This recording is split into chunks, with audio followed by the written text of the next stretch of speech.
नमस्कार, मी पंजाब डक. आज आहे 16 जुलै 2025 आणि मी आहे आमच्या सेलू तालुक्याचं लोअर दुधना प्रकल्प हे धरण आहे आणि हे 36% भरलंय. म्हणजे उन्हाळ्यात पावसामध्ये याला बरंच पाणी आलंय आणि राज्यातल्या या धरणावर मी परतूरला गेलो होतो लाल बहादूर शास्त्री महाविद्यालयात भेट देण्यासाठी.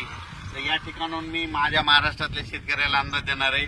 आज राज्यात सांगायचं झालं तर म्हणजे आज आहे 16 जुलै 17 जुलै. काय झालं, नांदेड जिल्हा झालं, लातूर जिल्हा झालं, परभणी, हिंगोली, बीड जिल्हा, बऱ्याच जिल्ह्यामध्ये शेतकऱ्याचे फोन येत आहेत की पाऊसच नाही. तर त्यांच्यासाठी एक थोडी आनंदाची बातमी सांगतो. आज 16 आणि 17 तारखेला म्हणजे आज नांदेड जिल्हा, हिंगोली जिल्ह्यात, परभणी जिल्ह्यात, लातूर जिल्ह्यात, जालना जिल्ह्यात बऱ्याच ठिकाणी म्हणजे भाग बदलत आज पाऊस पडणार आहे. दुपारनंतर पाऊस सुरू होणार आहे म्हणून त्यांच्यासाठी आनंदाची बातमी. ज्यांचं पीक सुकायले त्यांना जीवदान ठरणार आहे म्हणून हा अंदाज लक्षात घ्यायचा.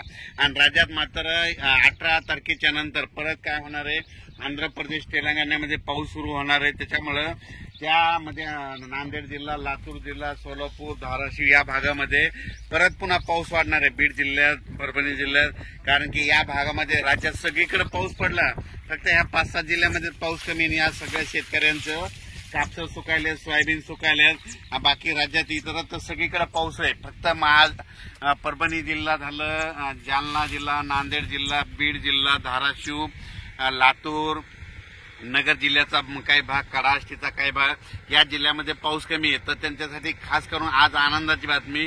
16-17 तारखेच्या दरम्यान तुम्हाला वेगवेगळ्या भागामध्ये विखुरलेल्या स्वरूपाचा पाऊस पडणार आहे, पण पिकाला मात्र जीवदान ठरणार आहे म्हणून हा लक्षाचा.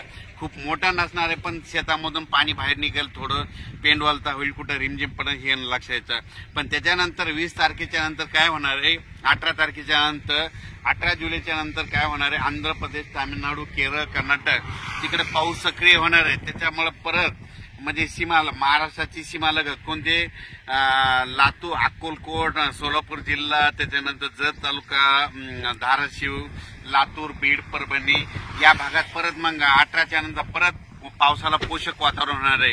आणि मात्र जुलैच्या मात्र शेवटच्या आठवड्यात राज्यात परत मोठा पाऊस येणार आहे आणि तो सगळ्यात जास्त पूर्व विदर्भात पडणार आहे, पश्चिम विदर्भात पडणार आहे आणि त्याचा पाऊस पुन्हा मराठवाडा इकडे येणार आहे.